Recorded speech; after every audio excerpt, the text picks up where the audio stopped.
We have been to the moon 6 times. 12 people walked on it between 1969 and 1972. Every single one of them came home. That is not luck. That is not just courage or good engineering, though both were required. It is largely a function of where the moon sits, how much energy it takes to leave it, and how close it is to Earth. The moon is roughly 384,000 kilometers away. At the speeds Apollo spacecraft traveled, that is about 3 days. If something goes catastrophically wrong on the lunar surface, you are 3 days from Earth. The round trip from launch to splashdown takes less than 2 weeks. The fuel required to leave the moon is manageable enough that the entire ascent stage fit on top of a lander the size of a large sport utility vehicle. 2 men flew it, without a launch pad, without ground support, and made it back to orbit. It worked twice, out of 2 attempts. None of that logic applies to Mars. Mars is, at its absolute closest approach to Earth, about 54 million kilometers away. That happens roughly every 2 years and is called opposition. At its farthest, when the 2 planets are on opposite sides of the Sun, the distance stretches to about 401 million kilometers. The average distance you actually deal with when planning a mission is somewhere around 225 million kilometers. The trip one way, using a fuel-efficient trajectory, takes between 6 and 9 months. The trip back takes the same. Between those 2 journeys, the crew is on the surface, and they cannot leave whenever they feel like it. The orbits of Earth and Mars, governed by gravity and the physics of orbital mechanics, dictate very specifically when a departure from Mars toward Earth is even physically viable. Those windows open approximately every 26 months, and they do not stay open long. So, before you have thought about a single engineering problem, you are already looking at a mission that lasts somewhere between 2.5 and 3 years from launch to return landing. That is not a worst case. That is the baseline. Now, here is what makes Mars genuinely different from everything humanity has attempted before. Every hard problem in this mission stacks on top of the previous one. Solving one problem does not simplify the next. In many cases, solving one problem makes another harder. And right now, as of today, with everything we know and everything we have built and tested, several of these problems are only partially solved. Not unsolvable, not forbidden by physics, but not solved either. This documentary is about what those problems are, where they come from, how bad they actually are, and where we currently stand in addressing them. The intention is not to argue that we should not go to Mars. The intention is to explain clearly what going there and coming back actually requires, because the honest version of that explanation is significantly more complicated than the version that tends to make headlines. We start at the foundation. We start with the single most fundamental constraint in all of rocketry, a mathematical relationship first written down in 1903 that has not changed and cannot change, because it is not a rule that humans invented. It is a description of how the universe works. Chapter 1. The Tyranny of the Rocket Equation. A rocket moves by throwing mass out of one end very fast. That is the entirety of the principle. You burn propellant, the combustion products exit through a nozzle at high velocity, and by Newton's third law, the rocket is pushed in the opposite direction. The faster the exhaust exits, and the more of it you throw out, the more the rocket accelerates. This is not complicated in principle. What is complicated is what happens when you start accounting for the mass of the propellant itself. Propellant is not weightless. You have to carry it. Carrying it means the rocket is heavier at the start of the burn than it is at the end. A heavier rocket requires more thrust to accelerate. More thrust requires more propellant. More propellant makes the rocket heavier. That additional mass requires yet more propellant to accelerate. This feedback loop is built into the nature of rocketry, and it cannot be engineered around. It can only be managed. In 1903, a Russian schoolteacher and self-taught scientist named Konstantin Tsiolkovsky formalized this relationship into what is now called the Tsiolkovsky rocket equation, or simply the rocket equation. It states that the total change in velocity a rocket can achieve, what engineers call delta V, is equal to the exhaust velocity of the engine multiplied by the natural logarithm of the ratio of the rocket's initial mass to its final mass. The initial mass includes all the propellant. The final mass is the rocket after all the propellant is burned. The ratio between those two numbers is what kills you. To understand why, consider what Earth requires. To launch a payload from Earth's surface and reach low Earth orbit, you need to achieve a delta V of approximately 9.4 kilometers per second. That accounts for gravity losses and atmospheric drag on top of the orbital velocity itself. To achieve that delta V with a typical liquid-fueled rocket engine, the ratio of initial mass to final mass needs to be somewhere around 20:1 or higher. That means if you want to put 1 kilogram of payload into low Earth orbit, you need to start with roughly 20 kilograms of rocket on the launch pad. 19 of those kilograms are propellant and the structure required to hold and feed that propellant. 1 kilogram is everything else: the engine, the payload, the guidance systems, the spacecraft itself. The Saturn V, the rocket that sent humans to the moon, weighed approximately 2.8 million kilograms fully loaded on the launch pad. The payload it delivered to translunar injection, meaning the payload it actually threw toward the moon, was about 47,000 kilograms. The rest, over 2.7 million kilograms, was propellant, and the hardware that held it and burned it and fell away as it was used. The Saturn V is the most capable rocket ever successfully flown. It was the size of a 36-story building, and 94% of it was gone before it reached the moon. Now apply this to Mars. Leaving Mars requires a delta V of approximately 3.8 to 4.1 kilometers per second to reach low Martian orbit. Mars has a surface gravity of 3.72 meters per second squared, compared to Earth's 9.81.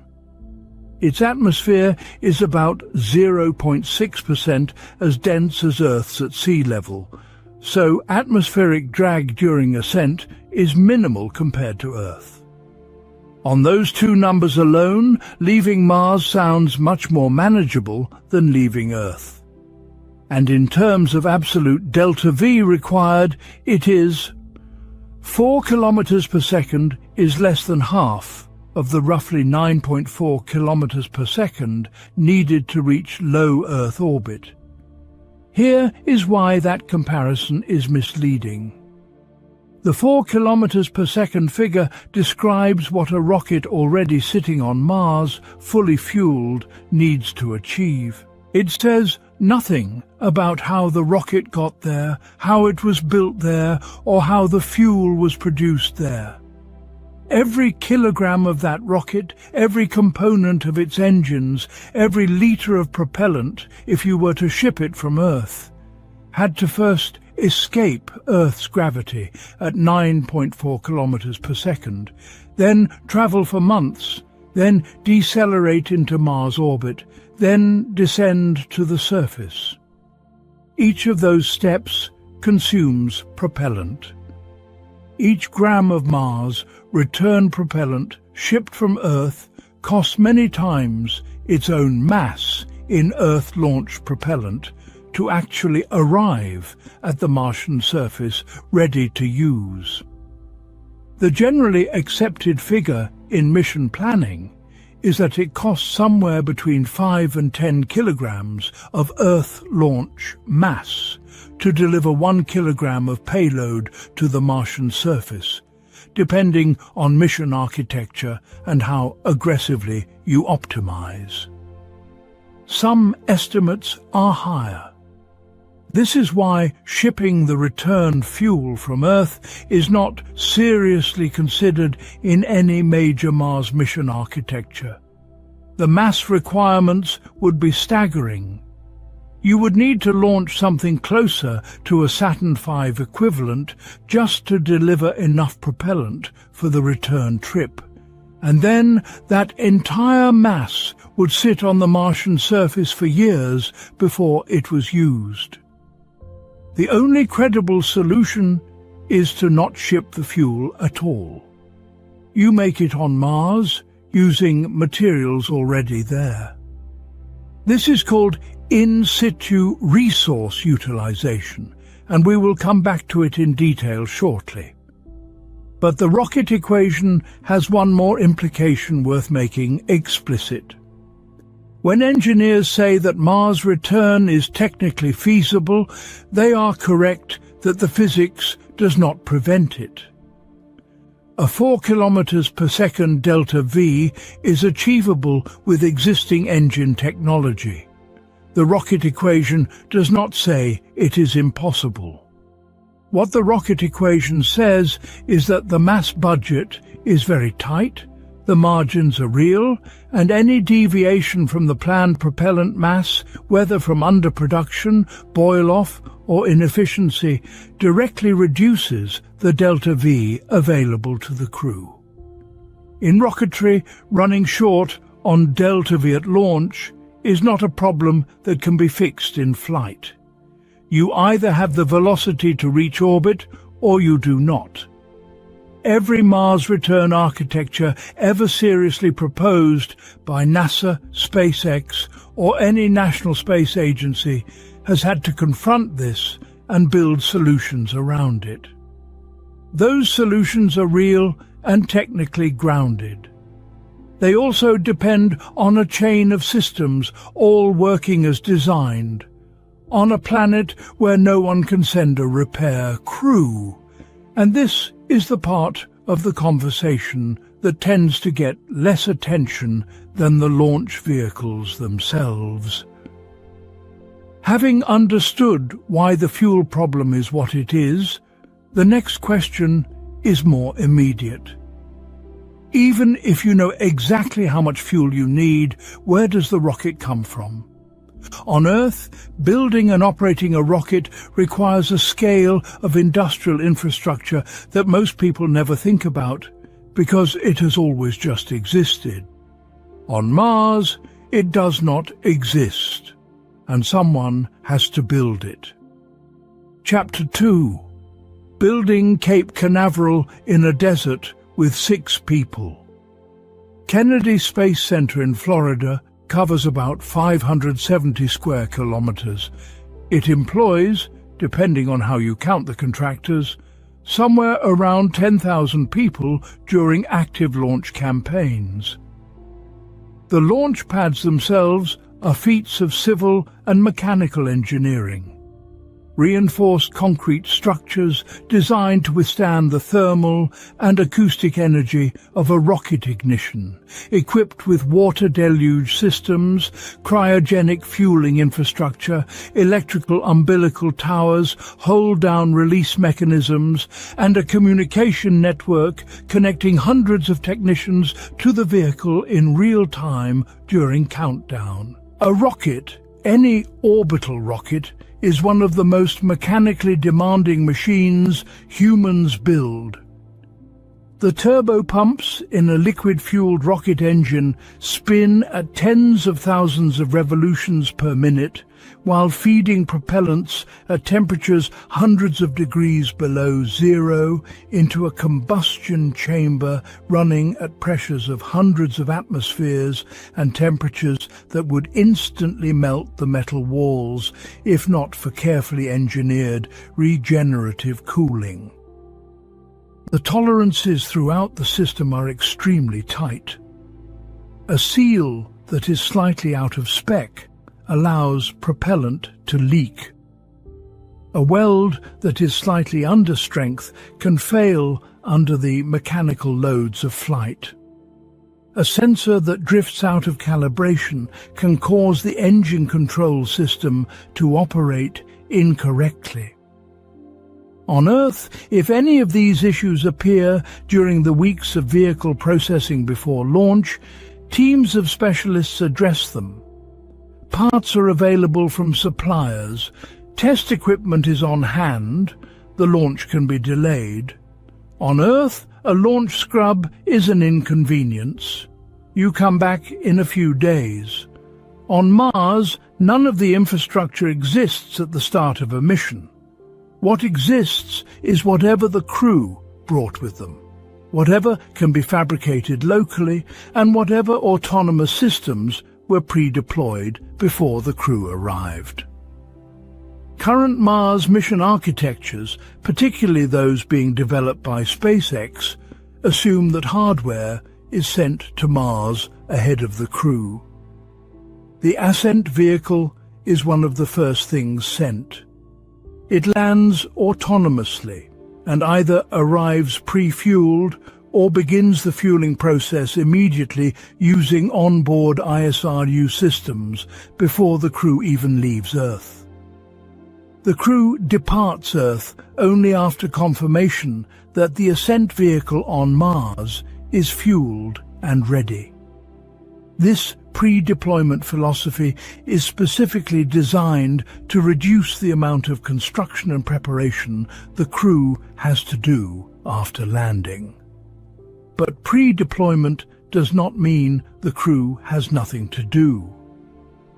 The ascent vehicle that has been sitting on Mars for a year or more before the crew arrives has been exposed to the Martian environment the entire time. It has cycled through daily temperature swings that can range from roughly negative 80 degrees Celsius at night to near zero or slightly above at the equator during the day. That is an 80-degree thermal cycle every single day for a year or more.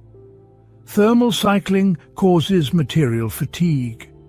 Seals compress and expand. Metal joints experience stress. Dust, the extremely fine Martian dust that gets into everything and coats every surface, has been accumulating. Solar panels have lost efficiency. Sensors may have drifted, the vehicle has to be inspected, systems verified, and anything that has degraded has to be addressed. The crew doing this work is wearing spacesuits. The Martian atmosphere is composed primarily of carbon dioxide at less than 1% of Earth's sea level pressure. Unprotected, a human on the Martian surface would lose consciousness within seconds. Current NASA extravehicular activity suits, the suits worn outside spacecraft, allow for physical work but with significant limitations. Fine motor dexterity is reduced. Tactile feedback through gloves is limited. Visibility through a helmet visor is not the same as an unobstructed line of sight. Working with tools, inspecting small components, and conducting precision maintenance while suited is slower, harder, and more error-prone than the same work without a suit. Now, consider what a launch actually requires beyond the vehicle itself. You need the vehicle to be mechanically sound and fueled, as discussed. You also need the launch site to be functional. The site itself has to be reasonably level and have known bearing strength to support the vehicle's weight. The vehicle has to be in the correct orientation. Fueling connections have to be verified leak-free. Pre-launch checklists, which exist because previous failures taught engineers that specific things go wrong in specific ways, if not verified, have to be completed. The abort criteria, meaning the conditions under which you stop the countdown and reassess, have to be defined and monitored. On Earth, the most dangerous moment for any rocket is the first few seconds after ignition, when the vehicle is close to the ground, still slow and committed. An engine failure at this point, a turbo pump seizure, an ignition anomaly, a structural failure in the thrust structure can result in the vehicle falling back onto the pad. That is why Earth launch pads have abort systems, hold-down bolts that ensure the engines are producing full thrust before the vehicle is released, and teams of people watching every parameter in real time. On Mars, the equivalent of the launch control room is a habitat with a crew that has simultaneously prepared the vehicle and has to make go, no-go decisions under the knowledge that a delay or abort has a hard deadline defined by orbital mechanics. You do not have unlimited scrub opportunities. You have a window. When it closes, it does not reopen for 26 months. The crew that built and maintained the ascent vehicle is also the crew that launches in it. They know every system better than any external team could, because they worked on it. They also know exactly where the compromises were made, where the margin is thinner than planned, which sensor reading has been slightly anomalous for months and was judged acceptable. They are making the go, no-go decision with complete information and under significant pressure. If the launch fails, if the engine shuts down after ignition and the vehicle settles back onto the surface, the mission is over. There is no backup ascent vehicle. There is no rescue mission that can arrive in time to matter. The crew's survival timeline then becomes a function of how much consumables remain in the habitat, and the answer is not open-ended. This is not hypothetical risk inflation. It is the direct consequence of the infrastructure gap between Earth launches and Mars launches. Every serious Mars mission planner is aware of it. Every architecture they propose tries to reduce it. The irreducible minimum of that risk, after all the pre-deployment and simplification and redundancy has been applied, is still real and non-zero. The crew is launching a rocket from a planet where they are the only people capable of fixing anything that goes wrong, and they are doing it knowing that the outcome is binary. Assuming they build the rocket and maintain it correctly, they still have to fill it. And filling it requires turning a thin, cold toxic atmosphere into liquid rocket propellant. This has been demonstrated as possible. Making it work reliably at the scale a crewed mission requires is a different challenge. Chapter 3. Making rocket fuel from a poisonous sky. The Martian atmosphere is 95.3% carbon dioxide. The remainder is mostly nitrogen and argon, with traces of oxygen, carbon monoxide, and water vapor. At Mars's surface, atmospheric pressure averages about 610 pascals, which is 0.6% of Earth's sea level pressure of 101,325 pascals. If you opened a spacecraft airlock on Mars without wearing a pressure suit, the air rushing out would take your breathable oxygen with it and replace it with nothing livable. The Martian atmosphere is not just unbreathable, it is essentially absent by Earth standards. And yet, this near vacuum of carbon dioxide is the primary raw material for making the propellant that would fly a crew back to Earth. Not as a concession to limited options, as a deliberately engineered solution that, on paper and in small-scale testing, genuinely works. The core chemical reaction is called the Sabatier reaction, named after the French chemist Paul Sabatier, who described it in 1897. The reaction is carbon dioxide plus 4 hydrogen yields methane plus 2 water. Carbon dioxide plus hydrogen produces methane plus water. In the context of a Mars mission, carbon dioxide comes from the atmosphere. Hydrogen, which is the hard part, has to come from water, specifically water ice that exists in Martian subsurface deposits and at the poles. You melt the ice, electrolyze the water to split it into hydrogen and oxygen, feed the hydrogen into the Sabatier reactor along with atmospheric carbon dioxide, and the output is methane and more water. The methane is your fuel. The water byproduct is electrolyzed again, recycling the hydrogen and generating oxygen, which is your oxidizer. You liquefy both, store them at cryogenic temperatures, and you have liquid methane and liquid oxygen. Exactly the propellant combination that SpaceX's Raptor engines are designed to burn. The chemistry is sound. It has been understood for over a century. The question is the engineering, and the engineering is where things get complicated. First, the carbon dioxide collection. The Martian atmosphere is thin.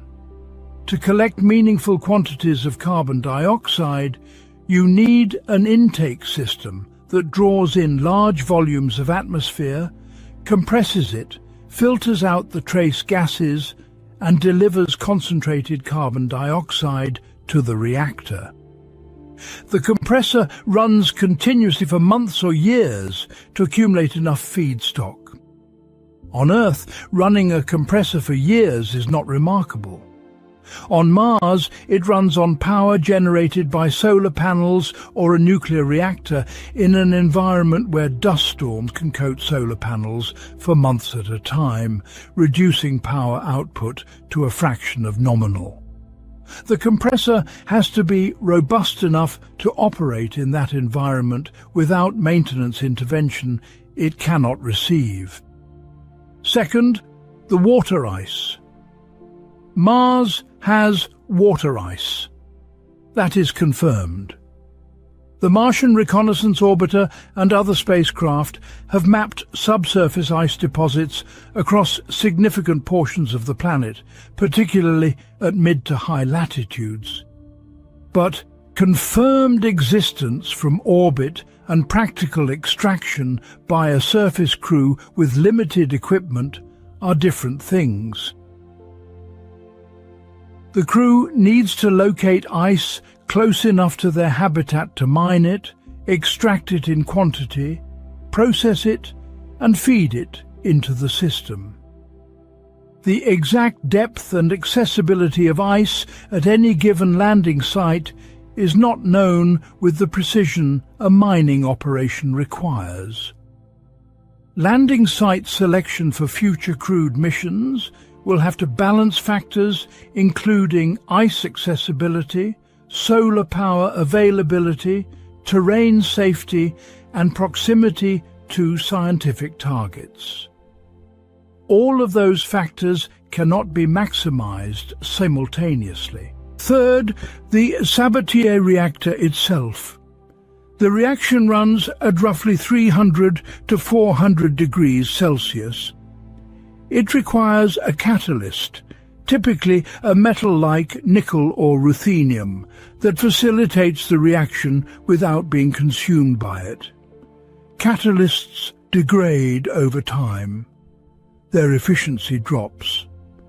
A catalyst that started at full performance may be operating at lower efficiency after months of continuous use. The reactor pressure and temperature have to be maintained within specific ranges for the reaction to proceed at the required rate. The outputs have to be separated and captured. The whole system has to run continuously, largely autonomously, for the months to years it takes to produce the full propellant load. NASA demonstrated in 2021 that oxygen production from Martian carbon dioxide is physically achievable. The MOXIE experiment on the Perseverance rover, which stands for Mars Oxygen in-situ Resource Utilization Experiment, produced small quantities of oxygen using a solid oxide electrolyzer. It worked, but MOXIE was a technology demonstration. It produced approximately 6 to 10 grams of oxygen per hour during its operational periods. A Mars ascent vehicle, returning a crew to orbit, requires on the order of tens of metric tons of liquid oxygen, plus liquid methane. The scale difference between MOXIE and a flight-ready ISRU system is not a minor engineering extrapolation. It is multiple orders of magnitude in throughput, and it requires a system that is not just capable in principle, but reliable enough to be trusted with human lives over an extended autonomous operation period. The tolerance problem is specific and worth understanding clearly. A liquid-fueled rocket engine requires propellant in a defined oxidizer-to-fuel ratio, called the mixture ratio, to operate within design limits. For methane-oxygen engines, this ratio is typically around 3.4 to 3.8 parts oxygen to 1 part methane by mass, depending on the specific engine. Too much oxygen and the flame is excessively hot, potentially damaging the combustion chamber. Too little and the energy release is insufficient to achieve design thrust. For a return mission, the total propellant mass has to be sufficient to achieve the required delta V. As established, that is approximately 4 kilometers per second to reach low Martian orbit. If the ISRU system produces 97% of the required propellant, the vehicle is short. By how much depends on the specific mission design and how much performance margin was built in. Mission designs do include margin, but margin is not unlimited, and the margin available in a system already constrained by mass budgets is genuinely limited. There is a real threshold below which propellant shortfall translates directly into failure to achieve orbit. This is why serious Mars mission architectures build in verification steps. The plan is not to have the crew launch and hope the fuel was produced correctly. The plan is to measure, verify and confirm the propellant load before the crew gets in the vehicle. But the measurement itself requires instrumentation, and instrumentation on Mars is subject to the same environmental stresses as everything else. Calibration drifts, sensors fail. A fuel quantity measurement that is off by 5% in one direction might lead the crew to believe they are ready when they are not. None of these problems are unique to Mars. Engineers deal with measurement uncertainty, system degradation, and tight tolerances in aerospace all the time. What is unique to Mars is the absence of a supply chain and a service capability. On Earth, if a sensor drifts out of calibration, you replace it with a calibrated spare from the storeroom. On Mars, the storeroom is whatever was launched from Earth 2 or 3 years ago. The spare either exists in the inventory or it does not. The chemistry is the solution to the rocket equation's mass problem. It is real, and it can work. The engineering that puts that chemistry into a reliable, autonomous, long-duration production system on another planet has not yet been flight-proven. It is the linchpin of every Mars return mission architecture, and right now it remains something we know how to do in the lab and on a small scale, but have not demonstrated at mission scale in a Mars analog environment. If all of that works, the crew has a fueled rocket, but they still cannot leave whenever they want. The solar system has a schedule, and the planets do not make exceptions. Chapter 4. The 26-month prison. Earth and Mars move around the Sun at different orbital speeds. Earth's average orbital velocity is about 29.8 kilometers per second. Mars, farther from the Sun, and in a larger orbit, moves at about 24.1 kilometers per second. Earth's orbital period is 365.25 days. Mars completes one orbit in 686.97 days, almost exactly 2 Earth years. Because of this difference in orbital speed, the angular separation between Earth and Mars, as seen from the Sun, changes continuously. Sometimes they are close. Sometimes they are nearly opposite sides of the Sun. For a spacecraft to travel from Mars to Earth, it does not fly in a straight line. Space is not empty, and more importantly, it is not static. Every object in the solar system is moving.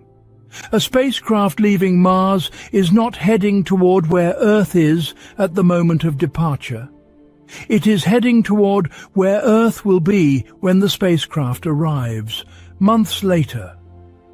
The path it follows is an ellipse, a curved arc through space that uses the Sun's gravity to help bend its trajectory. The most fuel-efficient version of this, called a Hohmann transfer orbit, is an ellipse that touches the orbit of Mars at one end and the orbit of Earth at the other end. For a Hohmann transfer to work, Earth has to be at the Earth orbit end of that ellipse at exactly the moment the spacecraft arrives there. This means the geometry at the moment of departure from Mars has to be precisely correct. Mars and Earth have to be in specific relative positions for the transfer trajectory to reach Earth, rather than reaching Earth's orbital distance, but at a point where Earth is somewhere else entirely. The intervals at which this geometry repeats are determined by the synodic period of Mars, which is the time it takes for Mars and Earth to return to the same relative positions as seen from the Sun. That period is approximately 779.9 days, or about 26 months.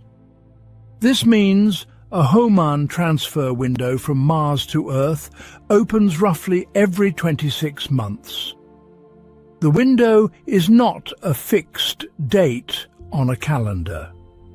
It is a range of days during which departure trajectories exist that can reach Earth with propellant loads a realistic spacecraft can carry.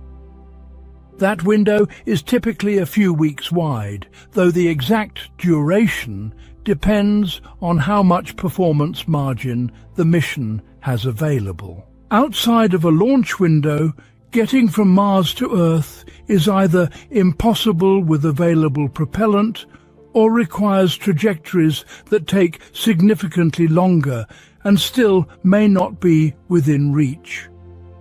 There are non-Hohmann transfer trajectories that work at other points in the cycle, but they require either much more delta V, much longer transit times, or both. For a crew on a strict consumables budget on the surface of Mars, those options are generally not viable. The 26-month cycle is immovable. It is determined by celestial mechanics, which are governed by gravity, and gravity is not negotiable. The crew cannot ask Mars and Earth to move faster. They cannot create a launch window by working harder or having better equipment. They wait for the window, or they do not go home. The Mars 500 study, conducted by the Institute of Biomedical Problems in Moscow between 2010 and 2011, simulated a 520-day Mars mission by sealing 6 participants inside a series of interconnected modules. The simulation was as realistic as the researchers could make it, including communication delays, limited contact with the outside world, and the physical confinement of the modules. The participants were not in any physical danger. The simulation was not real. And yet the data collected showed clear and consistent patterns. Disrupted sleep schedules that shifted out of a normal 24-hour cycle over time, reduced physical activity levels, increased tension in interpersonal dynamics and cognitive performance that, while not dramatically impaired, showed measurable changes over the duration. Mars 500 did not simulate radiation exposure, the actual physical risks of a Mars environment, genuine equipment failures that could end the mission, or the psychological weight of knowing that the consequences of certain failures are permanent and fatal. A real Mars crew facing a multi-year surface stay with genuine hazards would be in a qualitatively different psychological situation than 6 participants in a Moscow research institute, who could, in an emergency, simply be let out. There is also the physical dimension of waiting. The crew during the surface stay and the wait for the launch window has to remain physically capable of performing the launch. They will be spending months in Martian gravity, which at 38% of Earth's is better than microgravity, but still not sufficient to maintain Earth-level physical conditioning without active countermeasures. They are doing physical work maintaining the habitat, the ISRU system, and the ascent vehicle. But they are also not under full Earth gravity, and the physiological effects of extended partial gravity are not fully understood. Long-duration spaceflight data, mostly from the International Space Station, documents the effects of microgravity well. Partial gravity is less studied because there is no facility in Earth orbit that provides it. The crew needs to arrive at the launch window in physical condition sufficient to tolerate the G-load of the ascent and the subsequent 9-month transit back to Earth. If the weight has been hard on their health, either physically or psychologically, their margin for handling those stresses is reduced. When the window finally opens, the crew launches. They leave Mars. They begin the journey home. They are now in a transfer vehicle in interplanetary space, and they are being hit by something they cannot see, cannot feel in the moment, and cannot stop. Chapter 5. The Invisible Shredder. The Earth's magnetic field, the magnetosphere, is generated by the convection of liquid iron in the planet's outer core. It extends tens of thousands of kilometers into space and forms an asymmetrical shield, compressed on the sunward side and drawn out into a long tail on the night side. Its primary function, relevant to biology, is to deflect charged particles. Specifically, it deflects the continuous stream of charged particles emitted by the sun, called the solar wind, and it deflects high-energy particles arriving from outside the solar system. Without it, the radiation environment on Earth's surface would be substantially more hostile to complex life. Mars lost its global magnetic field approximately 4 billion years ago, when its core cooled and convective motion stopped. Without the field, the solar wind has been steadily stripping away the Martian atmosphere over billions of years, which is a major reason the atmosphere is now so thin. What remains in terms of magnetic protection on Mars is scattered remnant magnetism in ancient crust, localized and weak, not a global shield. The Martian surface receives radiation doses on the order of 50 to 300 millisieverts per year, depending on solar activity levels. The average person living at sea level on Earth receives about 2.4 millisieverts per year from all background radiation sources combined. The surface of Mars, before any habitat shielding, delivers a dose roughly 20 to 100 times higher. Habitats can be protected. Covering a habitat with a few meters of Martian regolith provides substantial shielding because the material above provides mass that absorbs and scatters the incoming particles. Underground habitats or buried structures address surface radiation significantly. This is a solvable engineering problem for the surface stay portion of the mission. The 9-month transit from Mars to Earth is not solvable by burying anything. The crew is in a spacecraft in interplanetary space with no planetary magnetic field, no planetary atmosphere, and a hull that for mass reasons cannot be made of enough material to block the most energetic particles. The two radiation categories that matter most in this environment are galactic cosmic rays and solar particle events. Galactic cosmic rays are particles that originate outside the solar system. They are not fully understood in terms of their sources, though supernova remnants and other energetic astrophysical events are thought to be major contributors. What is understood is their nature.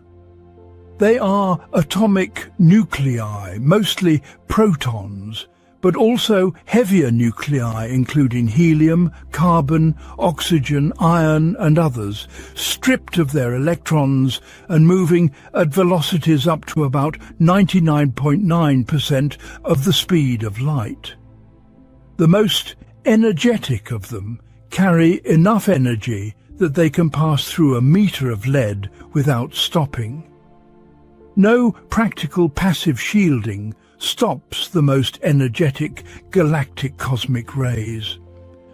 Adding aluminum hull thickness actually makes some aspects of the problem worse, because the incoming particles interact with the aluminum and produce secondary particles called a shower that can be more biologically damaging than the original primary particle. When a high-energy charged particle passes through biological tissue, it ionizes atoms along its path. This means it knocks electrons off atoms, breaking chemical bonds. In deoxyribonucleic acid, this can cause strand breaks, base damage, and interstrand crosslinks. Cells have repair mechanisms for radiation damage, and they work continuously. But they are not perfect, and at elevated doses over extended periods, the accumulated unrepaired damage and repair errors lead to mutations that can become cancer and to cell death that can impair tissue function. NASA's current career radiation exposure limit for astronauts is set such that it does not increase their lifetime risk of cancer-related mortality by more than 3%. The radiation dose received during a Mars transit using current spacecraft shielding significantly exceeds the dose that would put an astronaut over this limit. Studies using data from the Curiosity rover, which carries a radiation assessment detector, and measured the dose during its 253-day transit to Mars in 2011 and 2012, found that the transit dose was approximately 300 millisieverts, equivalent to roughly 15 chest X-rays per day throughout the journey. The round trip, both transits combined, delivers a radiation dose that would put a typical astronaut at or near their career limit from those two legs of the trip alone, without counting the surface stay. Beyond cancer risk, there is evidence from animal studies, specifically studies using accelerated heavy ion beams to simulate galactic cosmic ray exposure, that radiation at these levels causes neurological effects. Mice exposed to simulated galactic cosmic ray doses, equivalent to what a Mars crew would receive, showed impaired cognition, increased anxiety-like behavior, and changes in synaptic plasticity. Whether these effects translate to humans at the same dose levels is not yet known, but the animal data is concerning enough that NASA has listed central nervous system effects as a significant human risk for deep space exploration. Solar particle events are a different category of problem. Unlike the background galactic cosmic ray flux, which is continuous and relatively predictable, solar particle events are sudden and unpredictable. They occur when the Sun releases a large burst of energetic protons in association with solar flares or coronal mass ejections.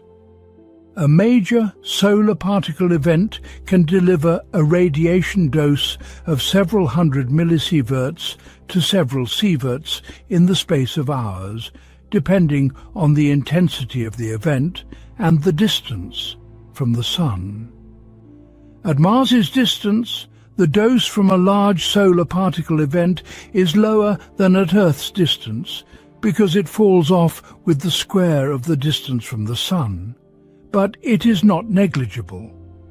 Doses above approximately 1 sievert begin causing acute radiation syndrome, characterized initially by nausea, vomiting and fatigue, with more serious effects including immune suppression, gastrointestinal damage and increased infection susceptibility at higher doses. Above 4 sieverts, without medical treatment, mortality within 60 days approaches 50%. A major solar particle event near the worst case in the historical record, such as the Carrington-class events, could potentially deliver doses in the multi-sievert range to an unshielded crew. Storm shelters, small areas within the spacecraft lined with additional shielding material, can substantially reduce solar particle event doses if the crew retreats to them promptly after receiving a warning. Solar monitoring systems provide some advance warning of solar particle events, typically minutes to hours. The shelter approach does not eliminate exposure, but it can reduce a potentially lethal dose to a manageable one for a well-designed shelter with sufficient warning time. The fundamental problem is that there is currently no practical technology for a transit spacecraft that addresses galactic cosmic ray exposure adequately. Active magnetic shielding, using superconducting magnets to generate a magnetic field around the spacecraft that deflects incoming particles, has been studied and continues to be researched. The challenges are mass, power consumption, and the engineering complexity of maintaining a superconducting magnetic system in space over a 9-month transit.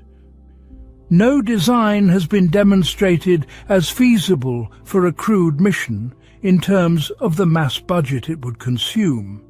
Pharmacological countermeasures, drugs that enhance cellular repair mechanisms or protect against radiation-induced oxidative damage are in research.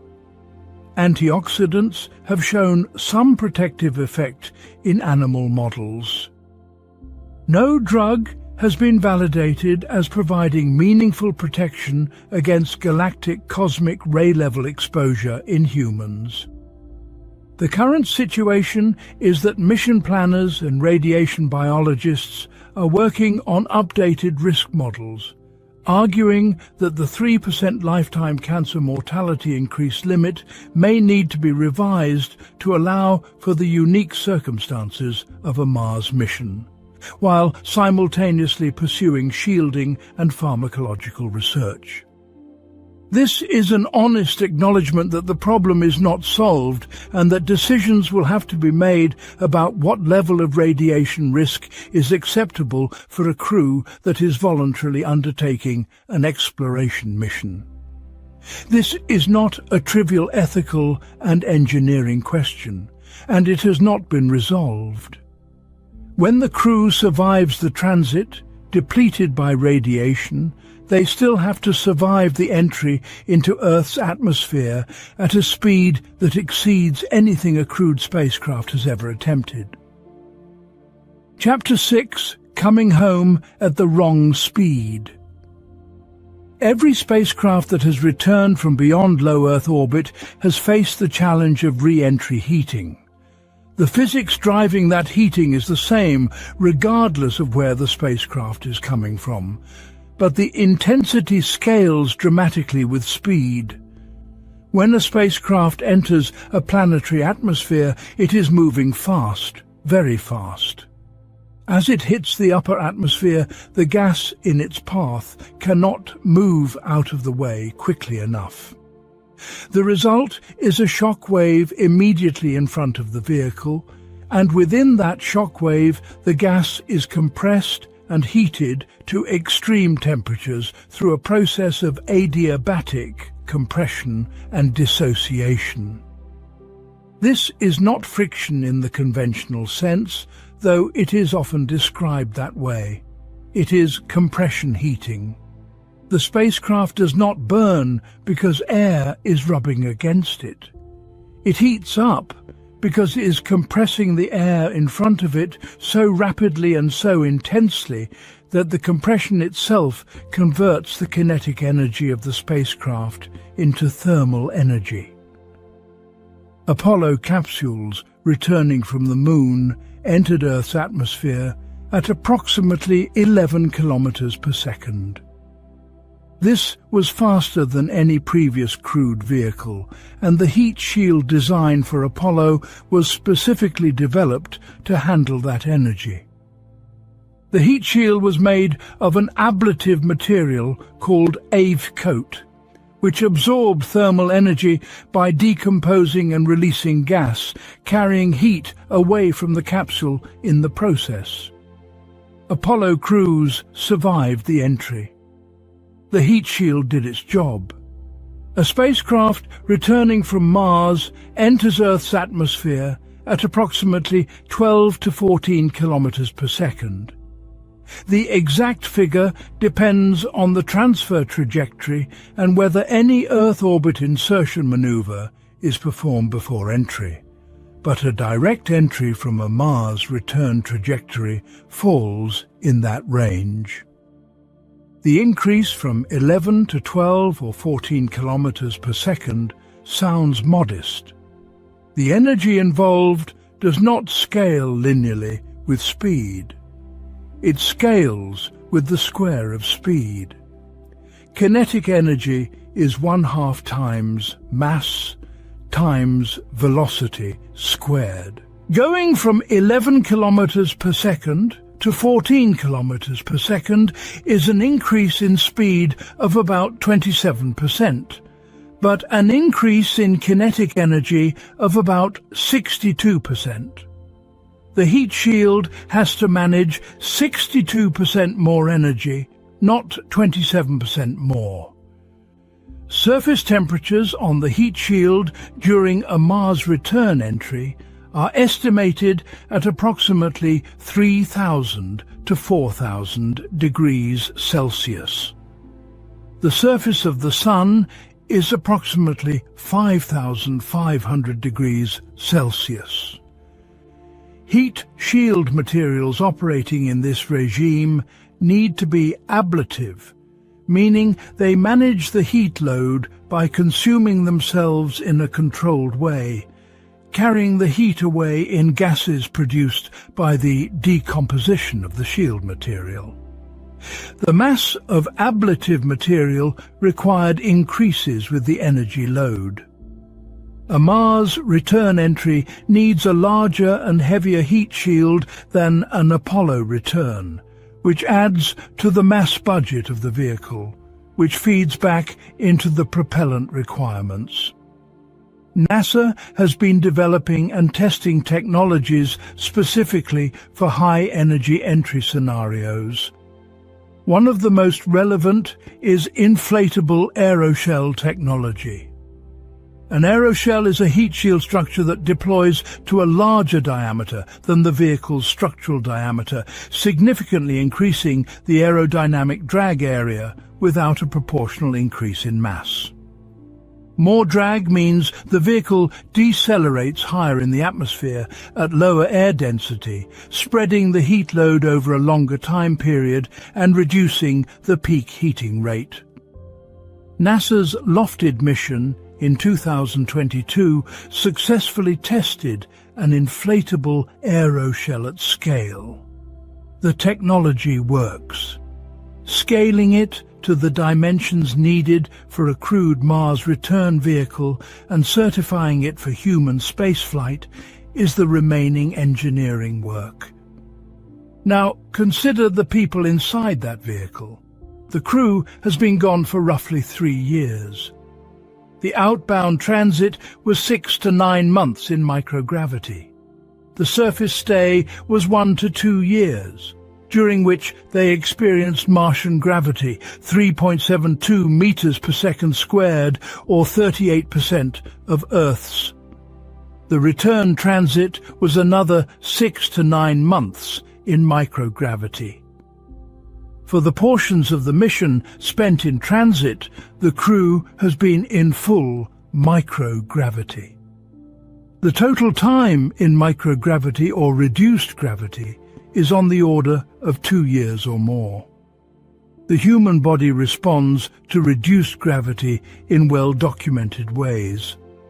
Bone mineral density decreases at a rate of approximately 1 to 1.5% per month in the spine and hip in microgravity conditions without countermeasures.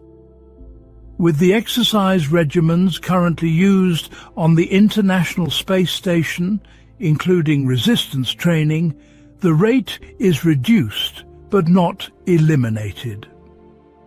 Over a 2-year microgravity exposure, even with aggressive countermeasures, bone density loss is substantial. The specific bones most affected include the femoral neck and the lumbar vertebrae, which are load-bearing structures critical for standing and walking under normal Earth gravity. Muscle mass decreases, particularly in the lower extremities and postural muscles. The cardiovascular system adapts to the reduced demand of not having to pump blood against gravity. The heart can become slightly smaller in some dimensions. Orthostatic tolerance, the ability to maintain blood pressure when standing up, is reduced. Returning astronauts from 6-month International Space Station missions often cannot stand unassisted immediately after landing and require support for hours to days.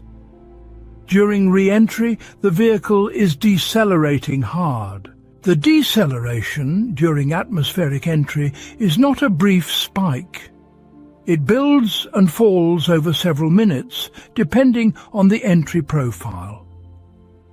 Peak deceleration during an Apollo re-entry reached approximately 6 to 7 g. A Mars return entry at higher velocity will have comparable or higher peak deceleration depending on the entry profile and vehicle design. This means the crew is experiencing forces equivalent to 6 to 7 times their normal body weight, pressing them into their seats, loading their skeletal structures, and demanding that their cardiovascular systems maintain adequate blood pressure to keep their brains perfused.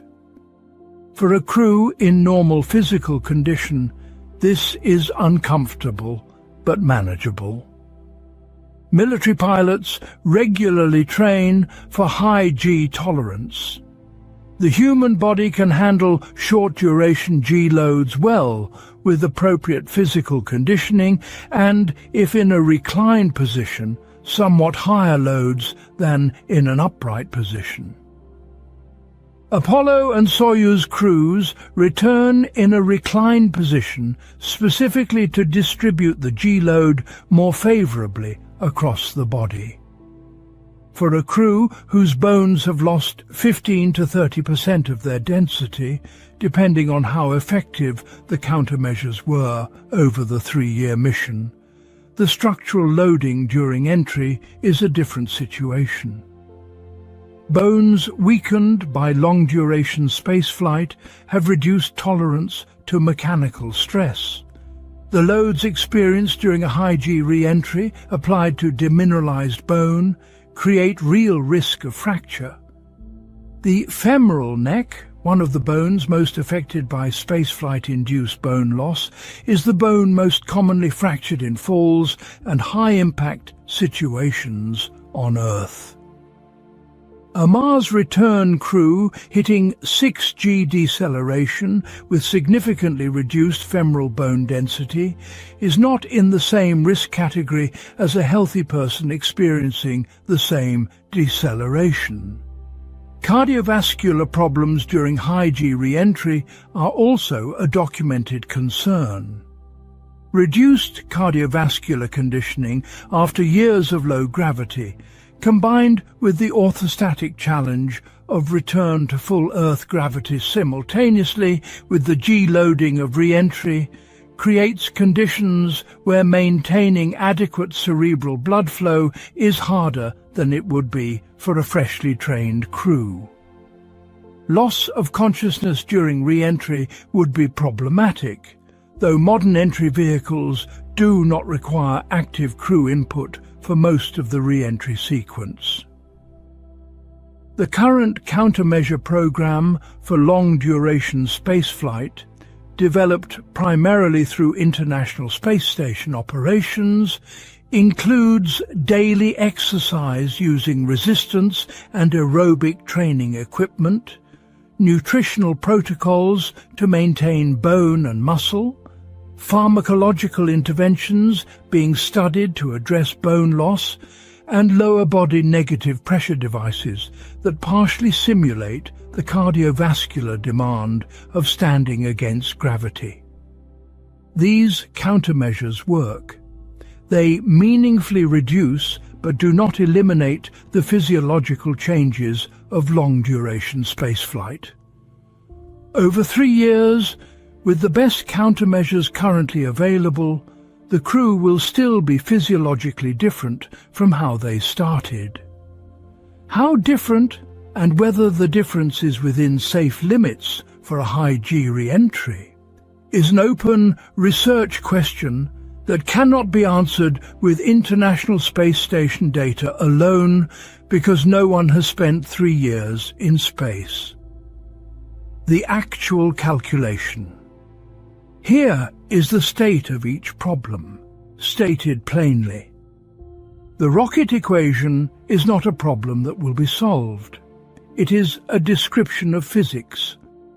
The engineering response to it, producing return propellant on Mars using local resources, is real chemistry that works. A small-scale oxygen production system has been operated on Mars. A full-scale ISRU system that can produce tens of metric tons of cryogenic propellant, operate autonomously for years, and deliver a verified propellant load ready for flight has not been built, has not been tested in a Mars analog environment at anything approaching that scale, and has not been flown. It is the single most critical piece of infrastructure for any crewed Mars return, and it is the piece of the architecture with the least flight heritage. The infrastructure problem is addressed in current mission architectures by pre-deploying assets before the crew arrives, simplifying the ascent vehicle design, and building as much autonomy as possible into the systems the crew will maintain. These are reasonable engineering approaches. They reduce the problem, they do not eliminate it. The crew will still be maintaining and potentially repairing flight-critical hardware with limited tools, in spacesuits, in a hostile environment, under time pressure from orbital mechanics. The gap between what a launch operation requires and what a small crew on Mars can provide is real, and every kilogram of complexity added to the ascent vehicle makes that gap harder to close. The orbital mechanics problem is not a problem that can be solved. The 26-month window cycle is fixed by planetary physics. The engineering and mission planning response to it is to select landing dates that minimize the weight, pre-deploy assets to avoid that weight being used for construction rather than checkout, and design for the psychological sustainability of the crew during an extended surface stay. Human psychology in extended isolation under genuine high-stakes conditions is not well understood at Mars mission durations. The longest analog isolation studies do not reproduce the actual conditions. More research and better countermeasures are needed, and they are being worked on. The radiation problem is the most open of all the problems described in this documentary. Partial solutions exist. Storm shelters reduce solar particle event risk significantly if the crew responds promptly to warnings. Revised risk models may allow mission planners to accept higher radiation exposure than current career limits permit, on the basis that the mission has unique circumstances. But galactic cosmic ray exposure during transit remains a problem for which no deployed technical solution exists. Active magnetic shielding is a promising research direction. Pharmacological countermeasures are in research. Neither is ready for a flight mission. The crew of a Mars return mission with current technology absorbs a radiation dose during transit that significantly increases their lifetime cancer risk and may have neurological effects that we have not yet characterized in humans. This is not an acceptable situation to treat as already solved. It is an open problem being actively worked on. The re-entry heating problem has a defined solution path. Inflatable aeroshell technology has been demonstrated at scale. Heat shield materials for high-energy entries are in development and testing. This is the problem on this list that is closest to being engineered away, and it is reasonable to expect it to be solved before a crewed Mars mission flies. The physiological problem is real and partially solved. Exercise and nutrition countermeasures reduce the effects of long-duration spaceflight. They do not prevent them entirely.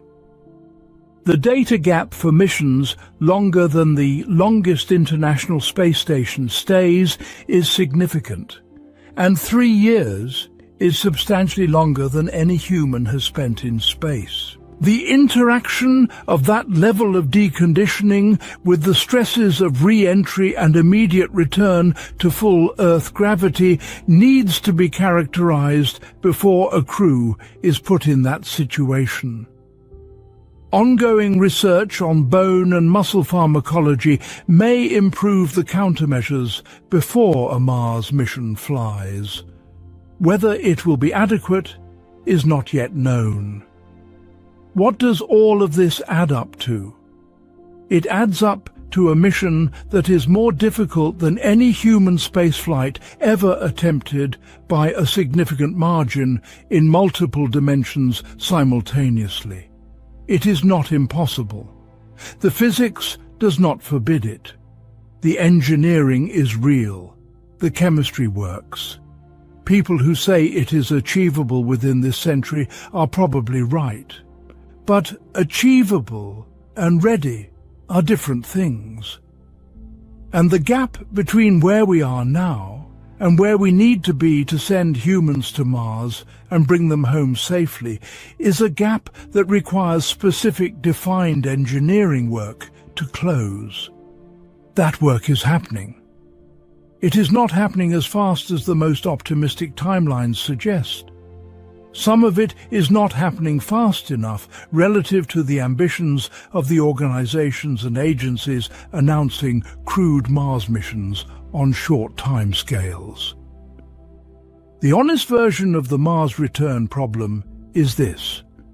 We know what the problems are. We have partial solutions to most of them. We have no deployed solution to the radiation problem. We have not demonstrated ESRU at flight scale. We have not tested human physiology at Mars mission durations. We are working on all of it. We should go to Mars. The scientific return would be extraordinary. The knowledge gained would be permanent.